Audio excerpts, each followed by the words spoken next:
was a beautiful moonlit night on the island of Sodor. The day's work was done and all the engines puffed safely home.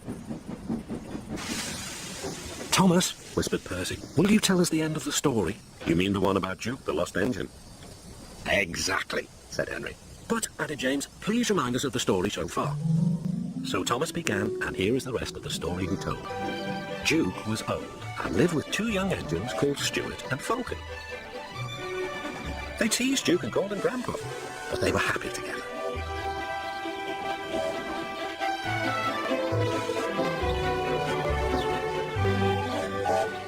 Then, their line was closed down and the young engines went away. Duke was left alone in the shed.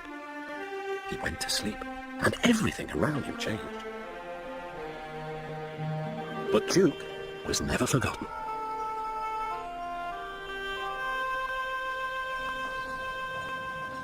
Years went by, until one day not long ago, visitors came to see the Fat Controller. "We want to find Duke," they said, "and make him happy again." Maps lay everywhere. "If we follow the old line shown here on the map," they said, "we'll travel north of the village and then into the mountains. And look, there's a sign for the old station. If Duke's anywhere, he's there." Everyone set off to the mountains far away. The days went by and the search grew harder, but the rescuers wouldn't give up. "Let's go this way," they said.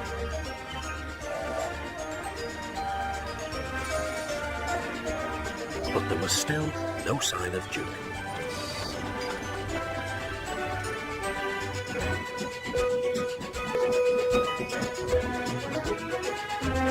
"He's here somewhere," they said. They scrambled over hills and struggled over ditches. At last, their search ended. Quite by accident. "We found him!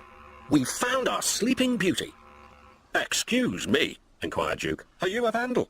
"Driver told me vandals break and smash things." "Bless you, no," laughed the rescuers. "We've dropped in because we couldn't find your door. Falcon and Stuart will be pleased to see you." So they did remember, sighed Duke happily. Then they all set off to Duke's new home.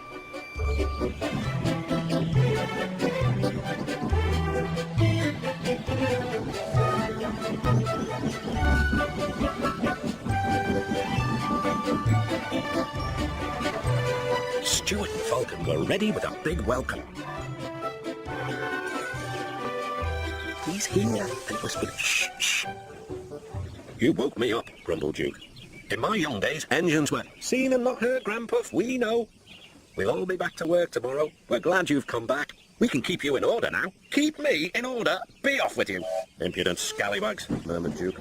But his old eyes twinkled, and for the first time in years he smiled as he dozed in the sun.